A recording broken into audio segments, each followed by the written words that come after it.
We are so thrilled to have the exhibition, to have these amazing speakers with us today, and to celebrate Brian Lanker's legacy. And I imagine, have all of you seen the exhibition? Yes? Good, good, good. So that's a good head start on all of this. I want to thank the sponsors for the exhibition, the people who made it possible.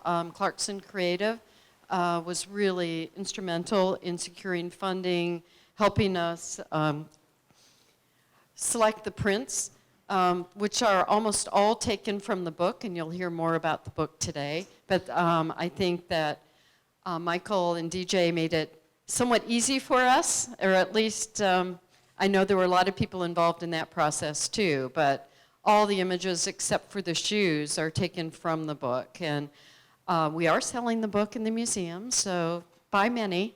They're great gifts and good to have. And you can even get them signed by all these people who have essays and commentaries in it. But in addition to Clarkson Creative, the Cueto and Donald Barker Changing Exhibitions Foundation endowment that supports all of our exhibitions in the museum was one of the sponsors. The Harold and Arlene Schnitzer Care Foundation, many of you know the Schnitzers and the great work they do.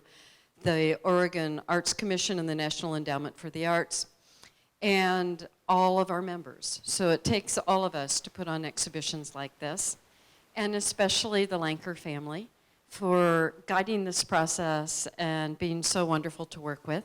Thank you. Thanks, Linda.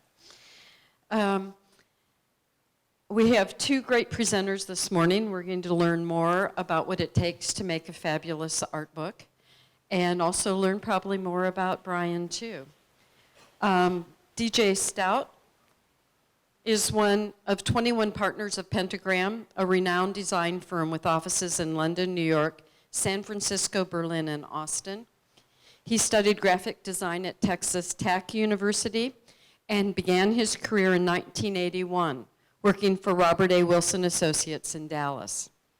In 1987, he moved to Austin, where he was the art director of Texas Monthly for 13 years. And I know Texas Monthly now because my husband works in Houston, so I see that regularly.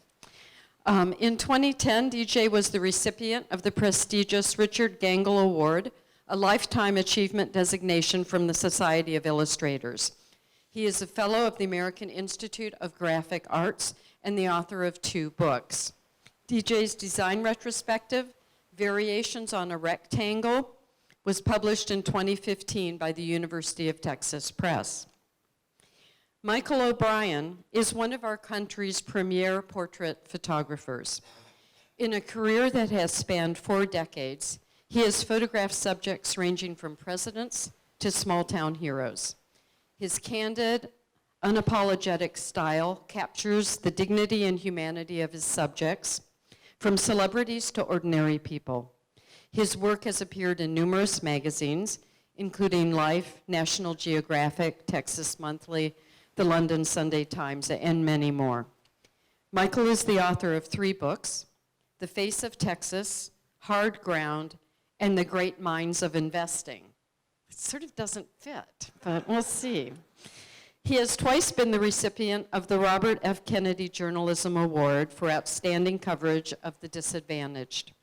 Michael's photographs are in the permanent collections of many museums, including the Smithsonian's National Portrait Gallery in Washington, D.C.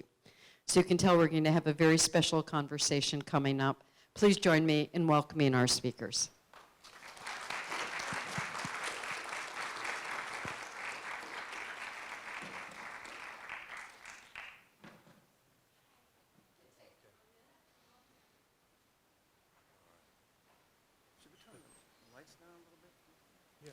Can we turn the lights down just a little bit so you can see the pictures? Is that I think it's possible. Is that going to mess up your film? Up there.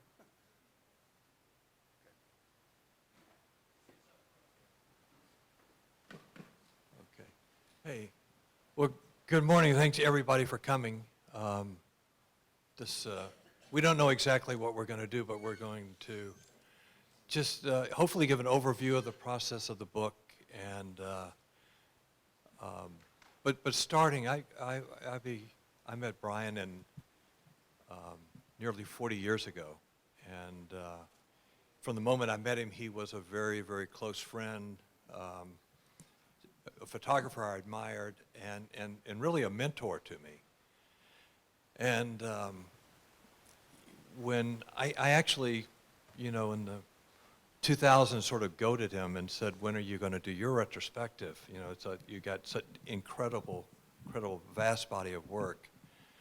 And of course, Brian was always so energetic, jumping from one project to another, that he was going to do it, but it's on the back burner because he had so many things that he wanted to do before looking at the body of work. He's more interested in creating pictures.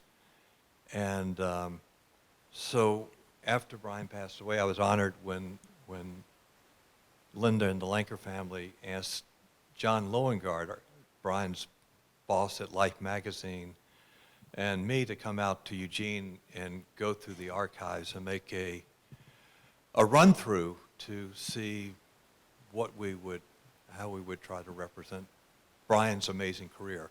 And I mean, I got to say, it's a daunting task because he was so prolific. He was so many different photographers that could handle so many things that to combine it all in a book was really, really a challenge. And I think no two people, that were assigned that task would do it the same way.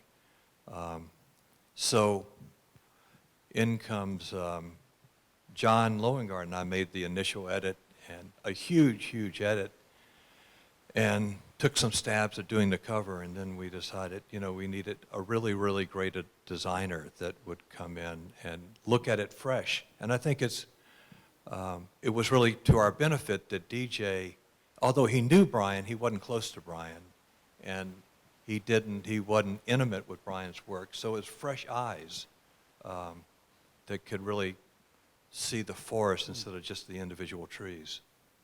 Yeah. Yeah, I mean, I've known Brian's work for my entire career. When I started at Texas Monthly, I think that was right about the time that he did I Dream a World, actually, was right before that, I think. And but I knew about that project. I knew about his portrait series in that book, and it really influenced me at Texas Monthly. I started doing series of portraits like that, like of sheriffs and that kind of thing in Texas Monthly. But I wanted to just say about this image right here that's on the cover. I actually, the designer on the book was Barrett Fry, right there. And I have, at Pentagram, I have a team of 7 designers, and I sort of function like a creative director. I work very closely with my designers, but Barrett actually did most of the heavy lifting on the design of this book, and I just kind of looked over his shoulder and said yes or no, that kind of thing. I'm an art director, and so Barrett actually started working on the book, and he didn't know Brian at all, and he just started looking at the pictures, and he did a comp with this image, and he did a comp with, there's a picture in the very front of the book of this old man looking at a demolition of an old house. And he looked at several other pictures as well. But what we're looking for as book designers is something that's really graphic, that's maybe easy to sort of understand when you first see it on a book jacket. And so this image sort of won the day. And also because it's so graphic and wrapping it around the book makes it a little bit unusual. But what really won it for us was when we came up with the title, From the Heart. Well, this is a picture of an Aborigine man that Brian took as part of the the Day in the Life series, for Day in the Life of Australia. So this man was Aborigine man photographed in Queensland. Yeah. And you don't necessarily know that, you know, when you just look at the cover, but the fact that he has his hand on his heart, it just made the title work really, really, really great. And of course, the title came about because, you know, everyone who has ever known Brian knew that he had a really big heart. And that's what people, you know, if you just ask somebody to describe Brian, they say he had a really big heart. Yeah. Yeah. And he was very human, and he loved photographing people. They're not landscapes in the book. You know, it's all about people, about our common humanity. And when I sort of handed off everything to Pentagram, and I said, you know, let me show you guys a couple ideas I have for the cover. And then they come back and I see His ideas were terrible. And they were. Yeah. Honest to God, they were terrible. You know, you just don't. Terrible is an exaggeration. They were worse than terrible. He's a good photographer, but man, you need to stay away from. But him. I could recognize.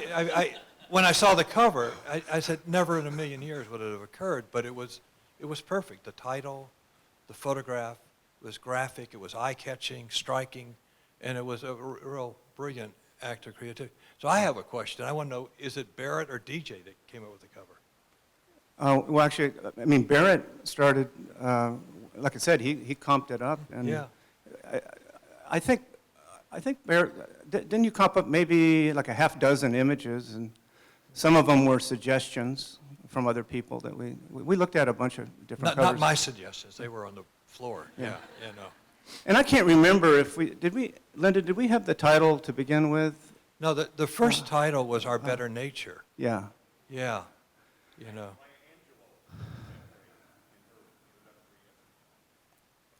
Right. About Brian's heart, yeah. Yeah. Yeah, Maya Angelou used that phrase in her description of Brian. But I think maybe that we landed on this title, I think, because we loved this photograph for the cover, and then we thought, well, how about, you know, From the Heart? I think. I can't remember. It kind of went, no? That was your idea. Okay. It was Linda's idea. Yeah. Your title. So it was your title. Yeah. Yeah, okay. So Linda title. But Everybody has a hand in yeah, this. that's right. Okay. We're taking credit for it, but. Yeah. Yeah. And so,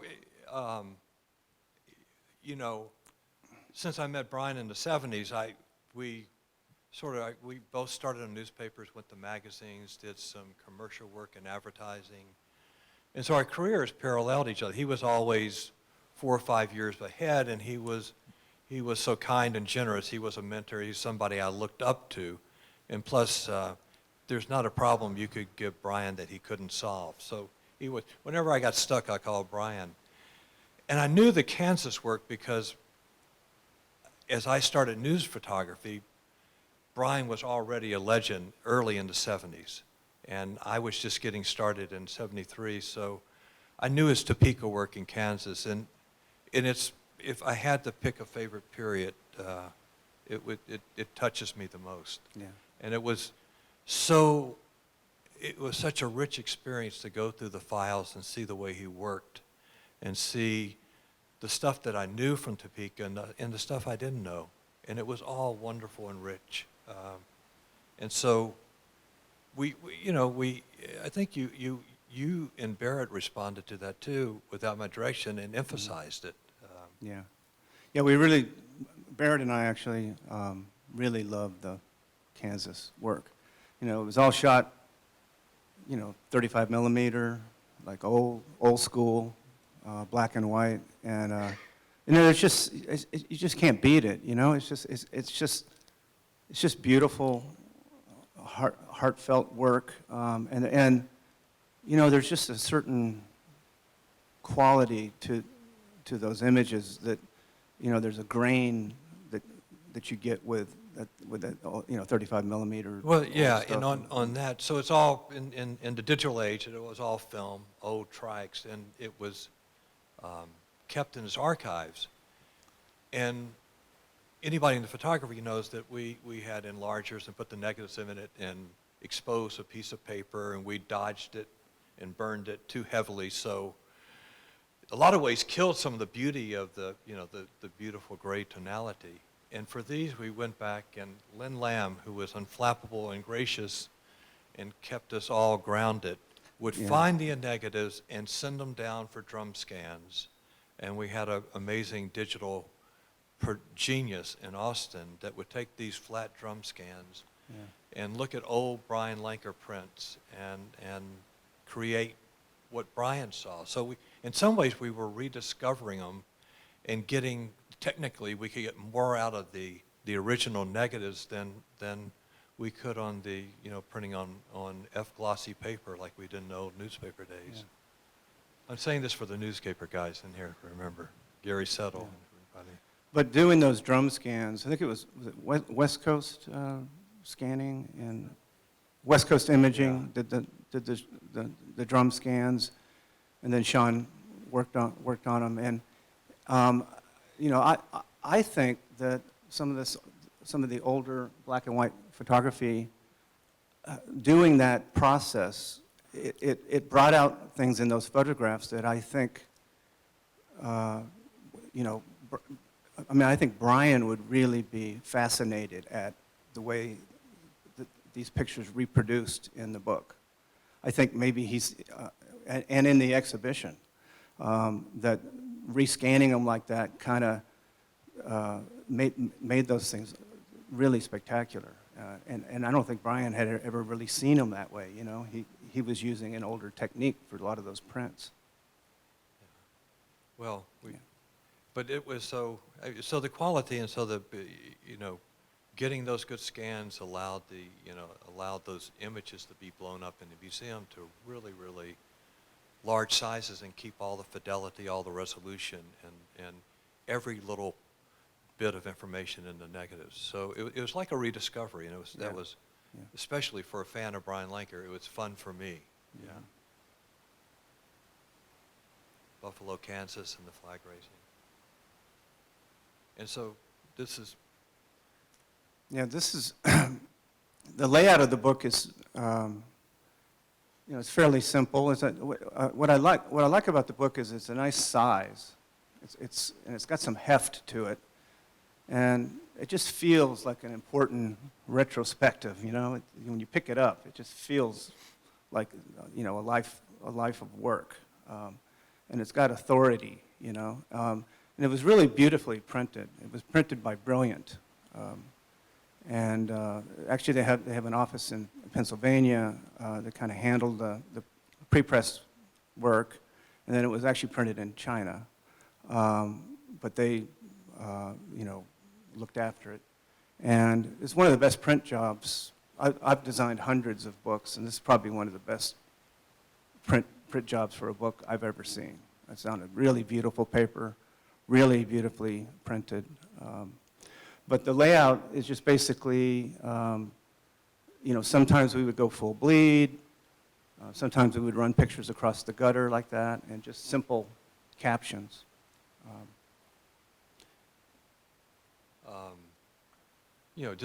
And I love the small town Kansas life, little everyday slices of life that were not big events that Brian seemed to be, and that's my favorite part of his Kansas work. And this is in Lebanon, Kansas, and a mother and a daughter.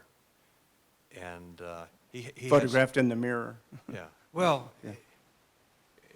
And this was a different. It's still rural Kansas, but this was for a day in the life of America in 19.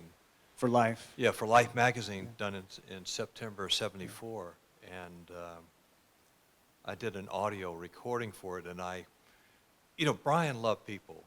Yeah. He was charismatic, but he could also make people feel so comfortable. So I started as a photographer. Said, well, how would what would I do if I walked in this cafe, the stranger, and you shoot a couple rows and see if you can get them comfortable and everything. And I saw Brian just kind of receding and disappearing, waiting till everything go back to normal.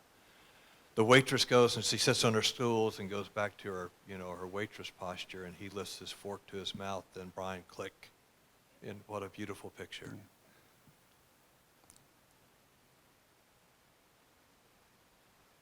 And this was a story on the Chase County Courthouse in Cottonwood Falls, Kansas, for a picture story for the 100th birthday of the courthouse.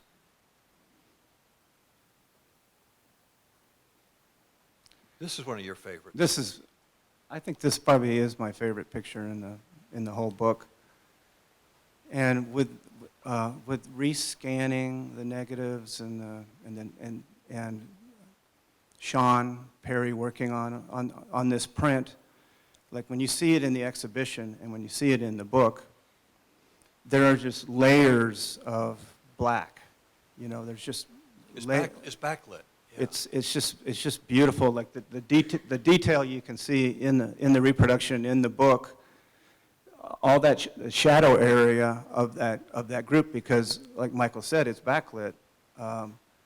You can just see all this detail in there, and I just love this composition because it's a whole group of people standing there looking at a hole in the ground, and I just think that's such a weird thing, with society that, like, we go dig a hole and everybody gathers and looks at the hole. And Gary Settle, the wonderful photographer of the Chicago and New York Times, Seattle Times, I ask you, if you saw groundbreaking and you have a choice, you'd avoid it, right?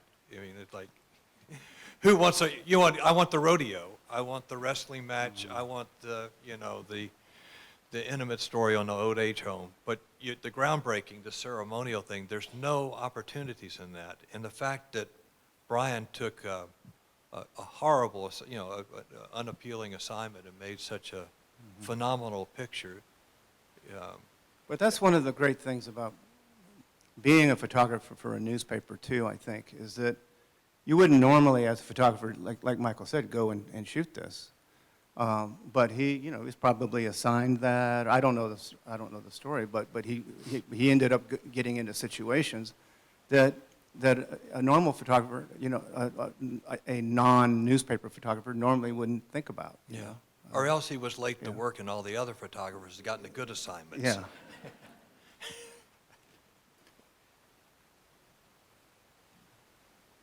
Lebanon, Kansas, Earl and Wilma Allen.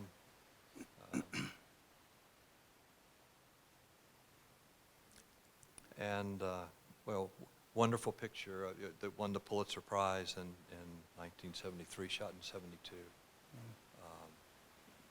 And that's Linda. But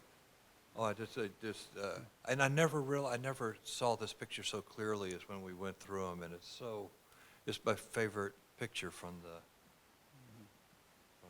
childbirth series. And so here is Brian getting the news that he won the Pulitzer Prize for that photo series. And I guess he photographed right at the moment when he got it off the wire.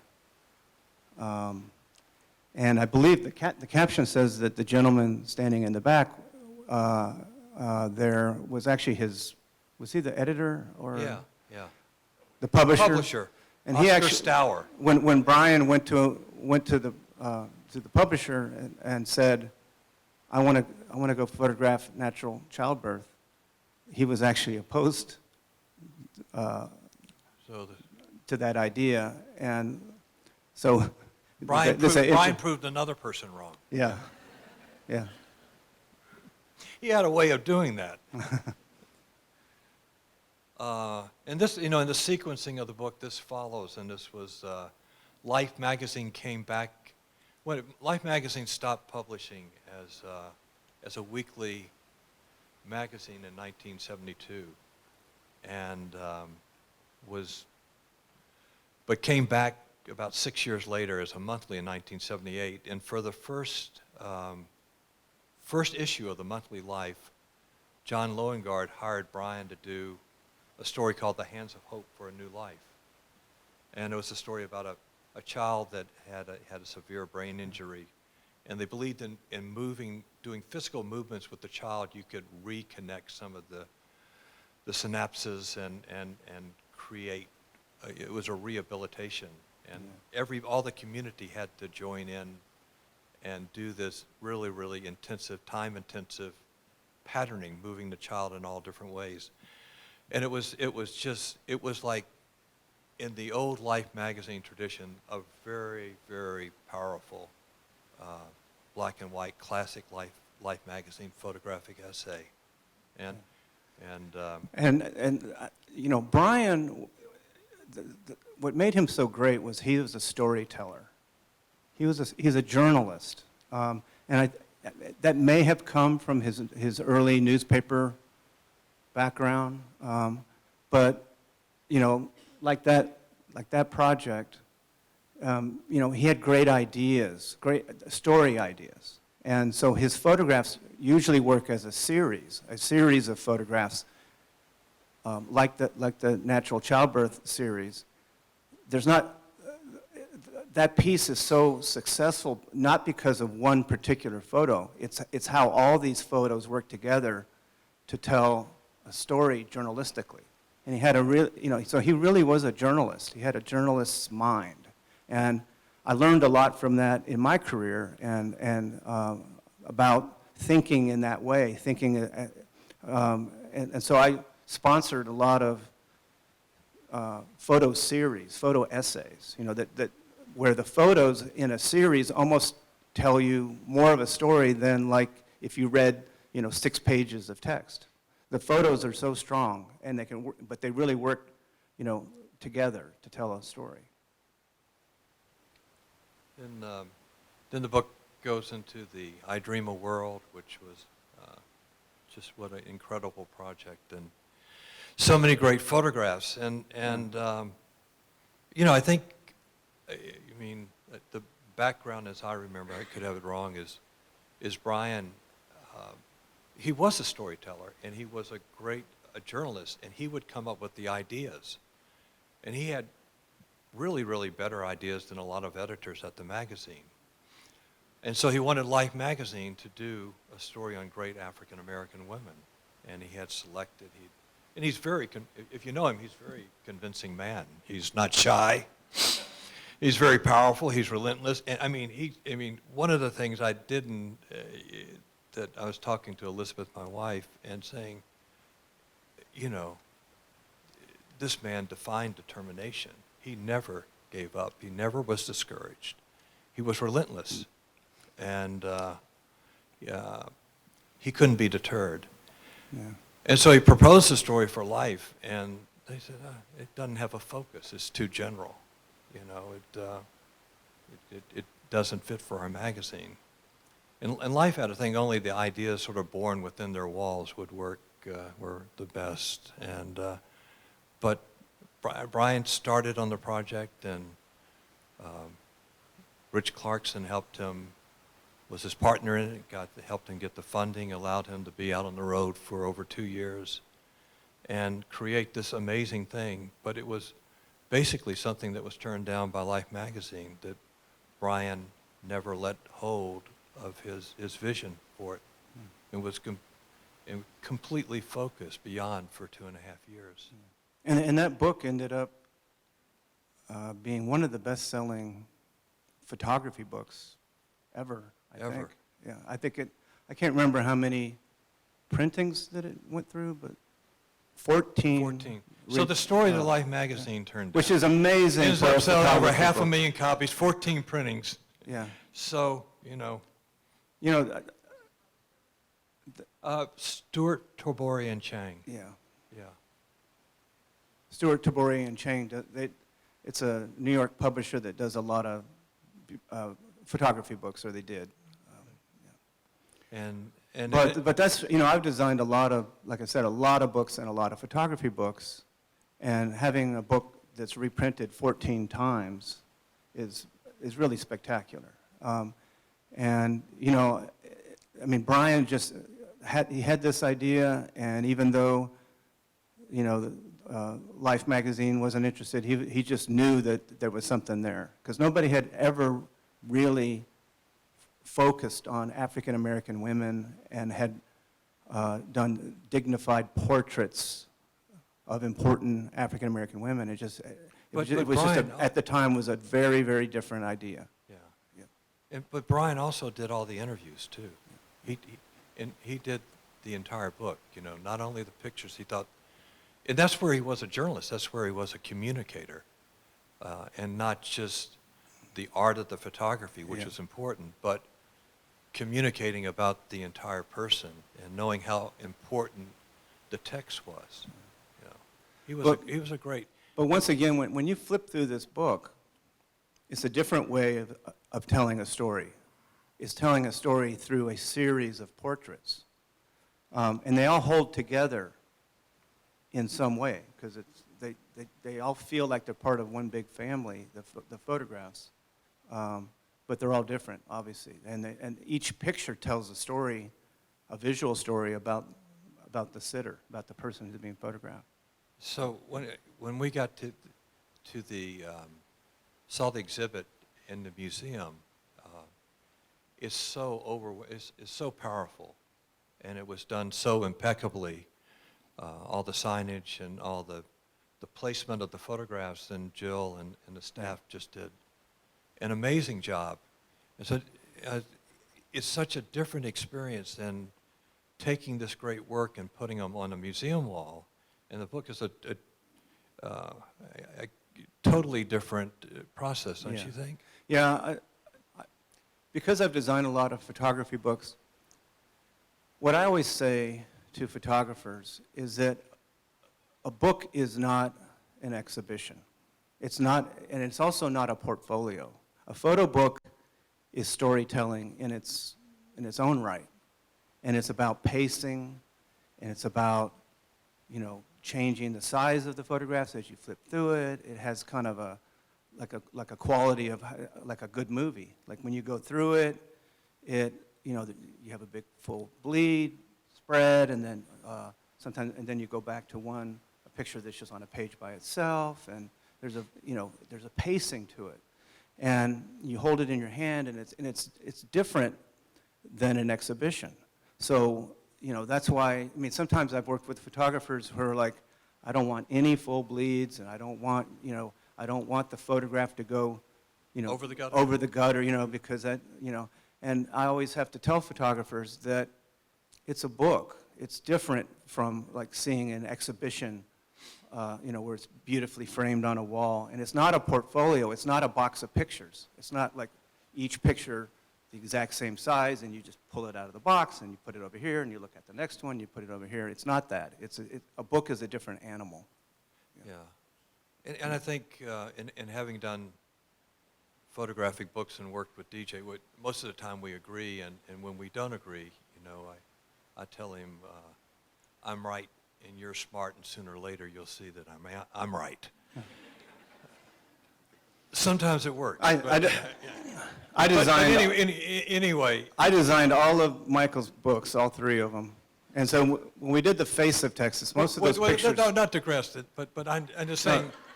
The face let me finish up. No, let me finish. Then you can have the floor. No, you know, the Face of Texas... You were shy. The Face of Texas were all pictures that he basically took for Texas Monthly on. And so I was the art director, a lot of them. And so when we designed that book, he did what I told him to do. Because I had been the art director. So whatever I said, he did. But then when we did Hard Ground, which were portraits of homeless people, he was getting a little uppity. And so we kind of butted heads a little bit on that project. But my point is that... We still love each other, though. We love each other very much, that's correct. But in working with you got to respect somebody's creativity, and the best thing that I did on the Face, I completely stepped back, and you get a guy that knows how to make books, take that work and organize it, and he adds an extra dimension to it, and I think sometimes photographers get too close to their stuff and they hurt themselves by over-directing the graphic process.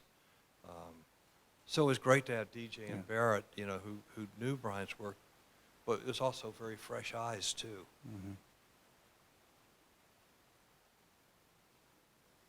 And the cover, I Dream a World, Septima Clark. And I love these in the museum, these are the silver gelatin prints that were made by the wonderful printer named Gary Snyder, who was, so many different elements that come in, a great designer, the brilliant work of Brian, and then this crazy madman printer doing these exquisite silver gelatin prints in the 80s that are just breathtaking. And they're in the museum up on the walls right now. I've lived in Austin for 30 years. I've never been to Eugene before. First of all, this is a great town. I've only been here a couple days. But I am really impressed by the museum here. It's just, first of all, what a great building that is. And secondly, I don't know what I was expecting, but I didn't expect the quality or how big this exhibition is. It's just really beautifully done. And just everything about it is just first class. Like you guys, it's a wonderful thing to have a museum like that. I agree too. So here, this is the voices section that David Friend. Yeah, you know what I was talking about, like pacing. As you go through the book is set up,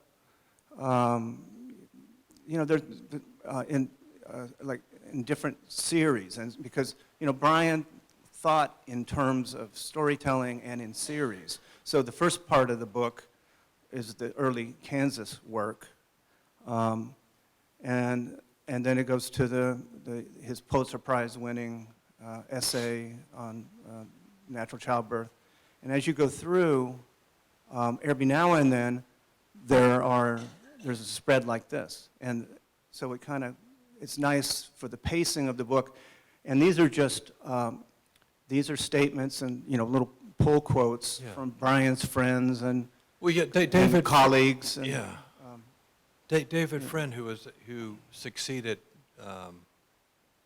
John Loengard as the picture editor at Life, and now as the creative director at Vanity Fair, knew Brian, worked with Brian on stories as a reporter at Life, and then signed Brian's stories as the photography director. Then he collected reminiscences for many, many different photographers that had known Brian, or picture editors. So it really adds a texture and another dimension to the book.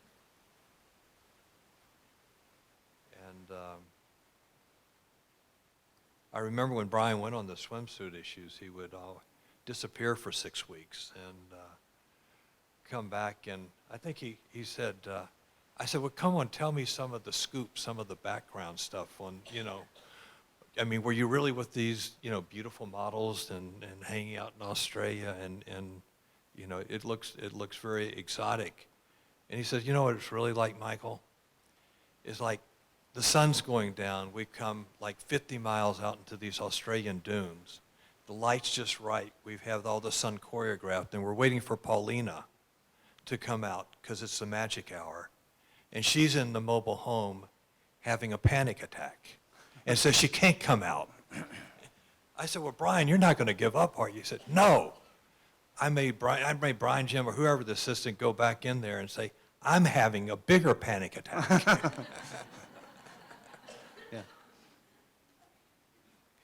Yeah. What's really interesting about this next photograph that he shot for the Sports Illustrated swimsuit issue is that nowadays with Photoshop, with computers, you could probably pull off a photograph like this. People don't realize how hard it was before Photoshop. But you could do this now, where you could photograph or take a stock photo of some fish, and you could just, photograph the model laying on you could even maybe shoot it in a studio, and you could find a stock photo of sky, and you could put that in there. But when Brian shot this, none of that was available. No. And so he actually strapped himself to a, underwater, to a dock. And then he's actually, and using an underwater camera, to take this picture. And so, I don't believe any of this is actually retouched at all. I mean, this is like a real photograph. It's really amazing if you think about that. This is one of my favorite photographs too, and I know it's one of Michael's. Yeah. Yeah. Well, Brian was a wonderful friend, but there were only so many bones at Life magazine that John Loengard could throw out, and we were hungry dogs waiting for, to try to get the assignment. And I remember opening Life magazine, and this was a full-page portrait. It's cropped vertically, so it's not as beautiful as it really is. But it like a dagger hit me. I was like, damn it, Lanker got the Muriel Hemingway assignment. I go to Elizabeth, life isn't fair. I'm living in New York, starting about thinking of family, and Brian's getting all the assignments.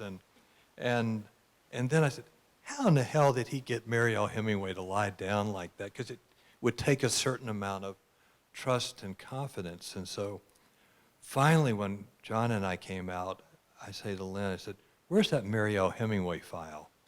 And so I looked through the contacts, and so you can see the genesis of the shoot, starting with roll 1 all through the 12 or 13 that he shot. And I said, it's just his pure force. He can go in and take control of any, and I can't do that. Brian is like superhuman. And so I go through there and I see, he started very safely with taking her, gaining the subject's confidence, saying, well, we'll take a picture by this tree and just smile at the camera. And then you can see he gets her to do a few more unlikely poses and something where she's trusting him until finally he gets, lay down, put your head down, close your eyes, and then the beautiful echo between her face and the mountains in the background. Yeah. So Michael actually wrote about that in his essay in the book. Will Elizabeth help me? So you can read it again. And that's how it appears in the book. That's the layout with the caption. And then the great sports photographer that he was. Mm-hmm. And the thing where he could, again, a newspaper photographer, how much you have to anticipate where to be with your camera so that you can get this moment. That really, it's almost like being able to see the future, that you can line up, and there's the stadium in the background, and Bruce Jenner and his wife Christy, and perfect composition, the perfect moment, everything's right. Mm-hmm. And then the Tom Watson's wedge, and I think Tom Watson, he used it in the 17th hole at Pebble Beach to make an impossible shot to use to win the U.S. Open. But what photographer would think, when you're going back and exploring that history, the wedge in a vise in Tom Watson's golf shack? Yeah. And then another idea that he generated, he came up with the 84 Olympics were coming up, and he goes back and says, let's look back 50 years and see the 32 Olympians, and flies all over the world and makes these extraordinary photographs that even as we look at today, that just take our breath away. And this is one of those anchor photographs in the museum of, And once again, this sort of, it was Michael's idea actually to have all the imagery rescanned and to get Sean to work on it. But the color, the black and white looks fantastic in the exhibition and in the book, but also, the color is really spectacular. And particularly like this, when you see this picture in the exhibition, it's just breathtaking. It's a really, really beautiful print of that image. well, Brian did leave us very good photographs. Oh, yeah. Yeah. Oh yeah, that. Yeah. Oh, story, Wynton Marcellus and his Jayson Marcellus back in New Orleans. And this was, almost, he was shooting for life in the 80s, but he was doing it almost like he was doing the Kansas stuff in Topeka, just black and white film and a Tri-X, a 35 millimeter camera and Tri-X. And then he dreamed up another project, the Shall We Dance, where he traveled around the country for 6-9 months photographing dancers all over. And this is from Brooklyn, looking back on the Manhattan skyline. Yeah. And I actually, I worked with Brian on the design of this book. He contacted me, when was this book? I think it was, I was going to say 2005 maybe. I think it was 2005. And he contacted me and sent me the photographs, and I did a prototype of this book. And I believe he took the prototype, and when we do a prototype, it's pretty much like the layout of the entire book. I think he took that prototype and shopped it around and got a publisher, or maybe he already had a publisher, I can't remember. But, and then he took it back to Eugene, and he, I think working with a designer here, they finished up the book. But I worked with him for several months, talking to him on the phone a lot about the layout of this book. It was really, and I love these photographs.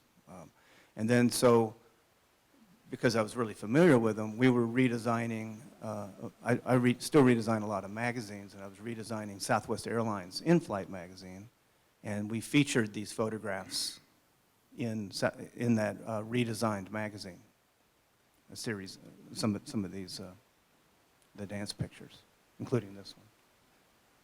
So. Wonderful picture of Tai Chi from 1981, where he dreamed up a trip for Brian Lanker and Ken Kesey to go report about, I don't know, I don't really know what the story was. Like unguided missiles going through China. Mm. It was the Beijing It Marathon. was about the Beijing Marathon. Yeah, okay. Well, he was off the marathon track on this one. Yeah. Well, what a wonderful picture. This is just magical. Well, according to the caption, you know, he was in China and it was closely watched, and he was supposed to be, not taking pictures like that. He broke the rules. He kind of broke the rules there. Yeah. Back in Eugene. And wonderful picture of Steven Spielberg for Life magazine with his son Max. And then the final slide of a day in the life of Ireland in 1991, a clothesline in County Clare. Mm-hmm. And I think that's the only one without people in the picture. Yeah, I think so. And that's the last picture in the book. And I don't know, we ended up putting it as the last picture just because it just felt like a, I don't know, like a wave goodbye kind of thing. Something about it. Yeah. Okay, so we've talked enough. Yeah. Right? I mean, at least I have. I don't know Yeah. if you have. I mean, I think we could take some questions. Yeah. That's what I meant. There's We one could- right there.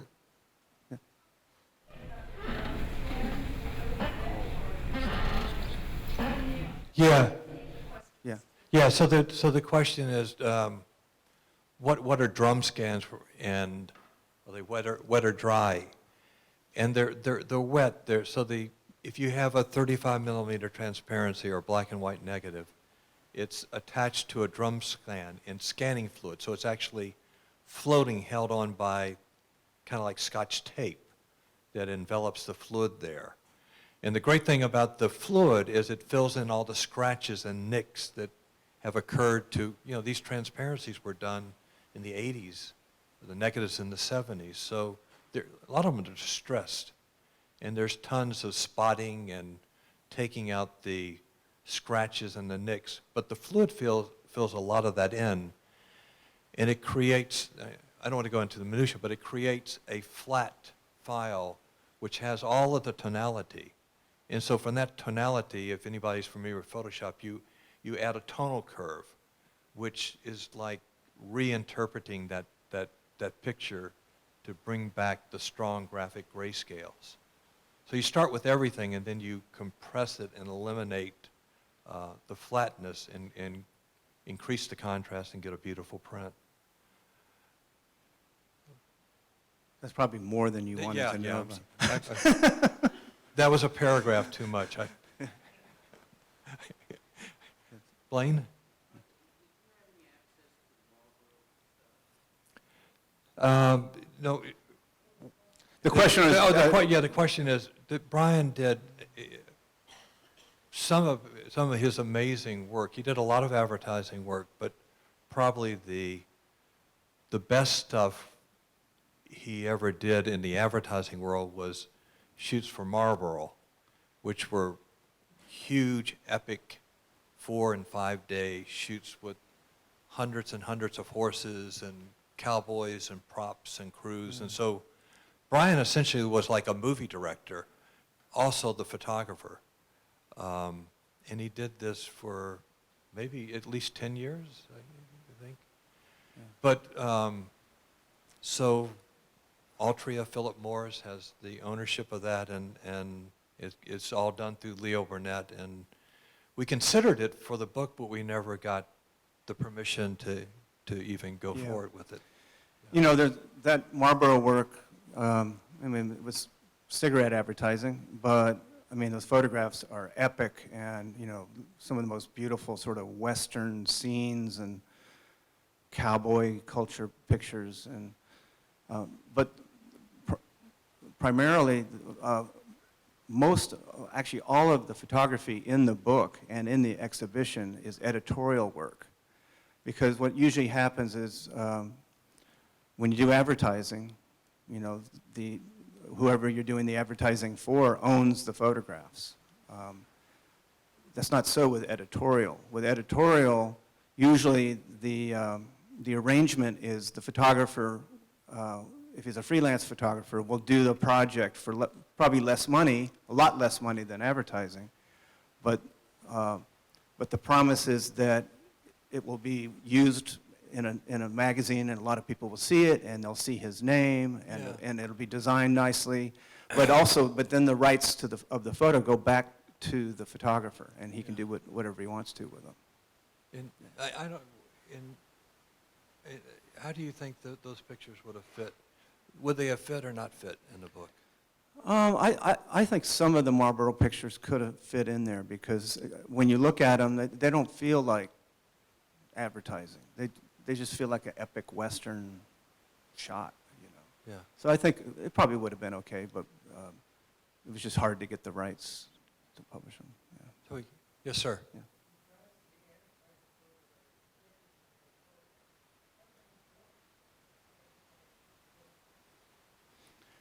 The question was, are there books that have advertising photographs? There is, because I designed a book for a very prominent advertising photographer, Nick Vidros. I don't know if the photographers here know Nick Vidros, but he's an advertising photographer, and a lot of his work, most of his advertising work had to do with humor. He did a lot of humor photographs, and it's an entire book of his advertising work. It's a book about his photographs. It's a photo book. Yeah. Yeah. Oh, Peter.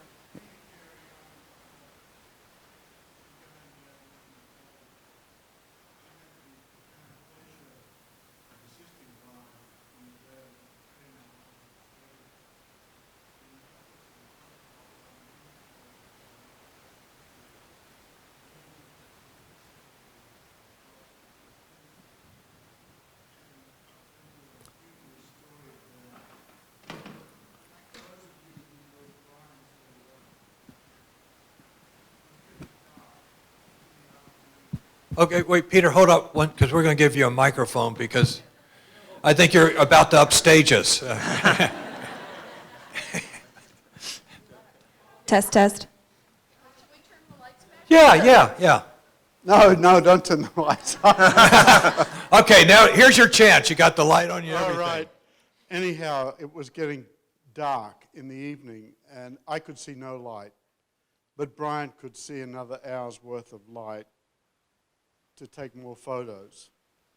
And we then retired to the Hotel Normanton, which is a very strange old hotel. And from there, we retired to where we spent the evening in a motel near the hotel. And there happened to be a monthly meeting of the Old Bastards Society of Australia. And these were, I mean, Texas is pretty outback in a way, but this is even more outback than Alaska. And they heard about this American photographer who was coming to take photos of this area. And they had a few drinks. They'd been drinking all day. And they were using the wall that the room we were in that had shutters. They were using it to relieve themselves. And then they got to bring the chant of, "Get that bastard out of there so we can talk to him." And they said, "Bring that yank out." And Brian, because I was assisting him, he relegated that job to me. And he said, "I've got to concentrate on taking photos of geckos and also of green frogs," which he subsequently has put in some of his pictures. But it was an amazing time we had, and the Aboriginal elder, he took that photo mid-morning in that series. And then he met his sons where they were sleeping and living in Normanton. The second comment I'd like to make is about Linda. Last night I saw her at the end of the exhibition, and the poignant comment from Linda was, Brian would have loved to have seen these illustrations magnified and clarified to a degree of which he never was able to see in his lifetime. Yeah. So that was very important. Thanks, Peter. That Aborigine photograph, I have to say, like, it's the first thing you see when you go in the exhibition, and the contrast between that man's fingernails, like in the photo they're white against his just layers of black skin. You know, there's just detail in there. It's just beautiful. It's just stunning when you walk in there, and it looks great on the book jacket as well. I think it was, yeah.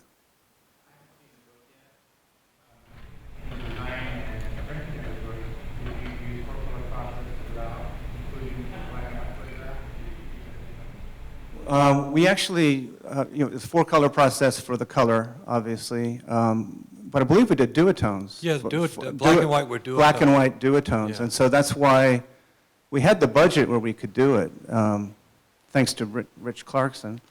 Normally, a lot of books you can't do that, and what that allowed us to do was all the black and white are duotones, so there's just basically black and a PMS color, a gray. But it kept them all very consistent throughout the book. So they're all kind of the same tonality. And it's like I said, it's one of the most beautiful printing jobs that I've been a designer for 35 years, and it's just really, really spectacular. So. Yeah, Sung? I'm sure it was easy to select those images. Can you talk about the other images that you kind of dug through, and how did you decide, like canvas or kind of more memory in mind? How did you go about selecting those? Well, so the question is, with Brian's vast archives, how did we arrive at the pictures that ended up in the book? And it was a daunting task because he was so prolific, and there's you know, He was very organized, though, right? 40 Yeah. years plus. Well, Lynn Lamb was very organized.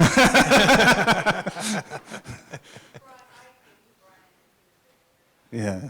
All right. Well, he was very organized when Lynn got there, but after Lynn got there, he got more organized, you know.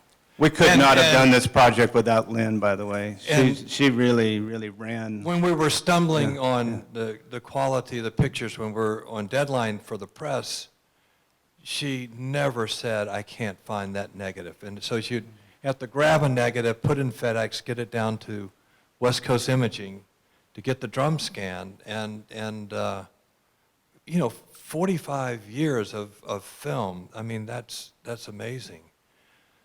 But you know, anybody that would have gone through there, I mean, John Lowengar made a huge rough edit, and you know, so maybe we came up with 500 plus pictures. And then we had to step back, and I think it was helpful to have somebody that was less familiar with Brian's work, you know, because we were looking at all the trees, and they had to assemble it that would make a, you know, just make a forest, and we would get, Yeah, so Barrett and I looked at this kind of rough edit, and we just kind of spread the pictures out around the office and everything. And so, you know, Barrett, not being as familiar with Brian's work, he, you know, had his opinions about what would be the, you know, good pictures in the book, and I had more knowledge about Brian's work, and I knew Brian, and so, you know, we kind of made our own edit together, and then other voices of family looked at it, and we didn't make everybody happy, I tell you, but we tried to be true to Brian's work, and did I think a book I think he would, you know, he would like. In going through 45 years of his work, are there any images in the book that were previously recovered? Yeah, I think so. Like some of the Kansas stuff. I'm not sure. the question was, are there photographs in the book that haven't been published Yeah. before? And I believe that a lot of the Kansas stuff hasn't been No, published. no. Just a few of the images, Yeah. and I'm not sure, but there was. We didn't show it today, but almost like a Edward Wyeth painting of Christine on the hill with sort of a bum-like man, a rugged man's face down below with the house in the background. I'd never seen that one published before, and what was it published before? Oh, it was. Was it in a newspaper? Yeah, Yeah. but it wasn't one of the, a lot of the newspaper work got republished because he won awards, and it was in the newspaper, News Photographer magazine. Yeah, but never, so for me, that was like getting to go through fresh material and try to find some gems that at least hadn't been seen as much, yeah. Gary.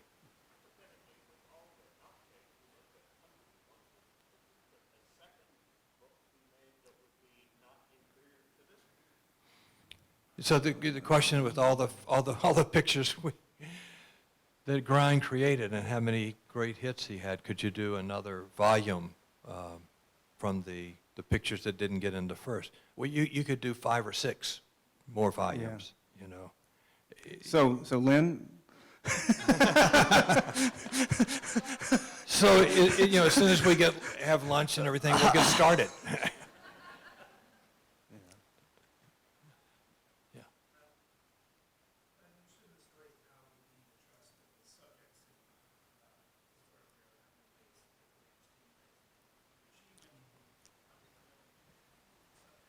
Right.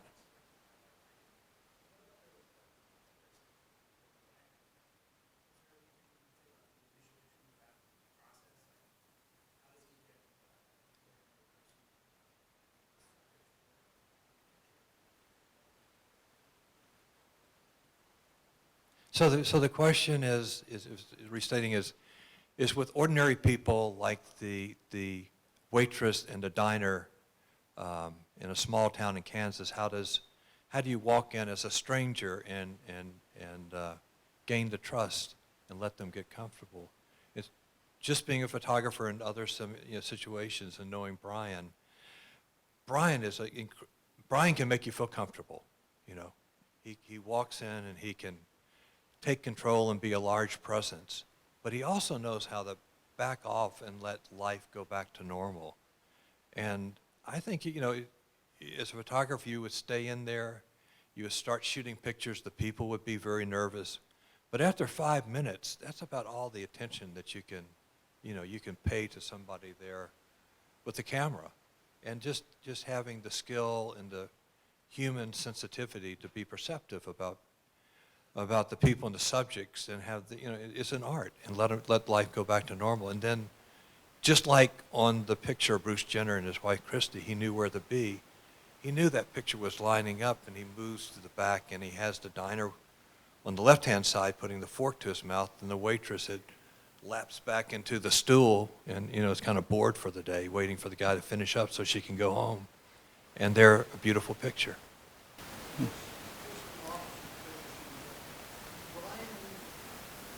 felt very strongly that he had to agree with it because they lost. They had to leave. To preserve their legacy, he had to do that. Yeah. And because of the commonality,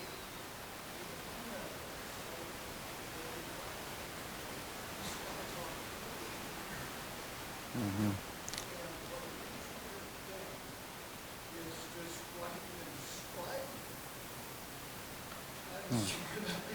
Yeah.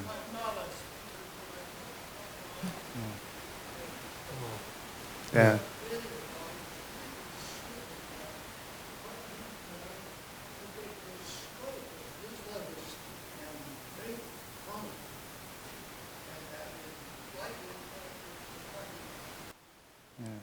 Thank you very Well, much. thank you very much.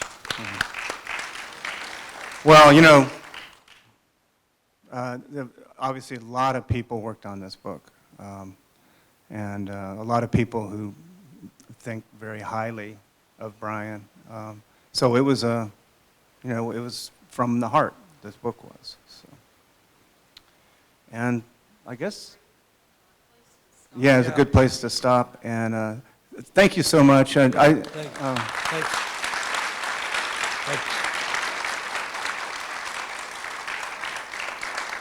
and go see the show if you haven't seen it yet. Yeah. Okay. Thank you.